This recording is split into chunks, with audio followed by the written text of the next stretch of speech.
बस झाले भाऊ आता राजकारणाच्या गप्पा. आता एखाद्या माणसाच्या लग्नाला किती वर्ष झालेत हे कसं ओळखायचं याची ट्रिक मला सापडली. सांगू?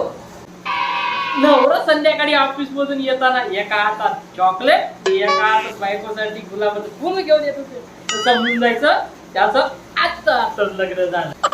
जर एखादा माणूस असे हातात 2 तैले घेऊन येत असेल आणि त्याच्या आजच्या तैयामध्ये अद्रक सांबार आणि मसाल्याची पुडी असेल तर समजून जायचं याच्या लग्नाला जेमतेम 10 ते 12 वर्ष झाले.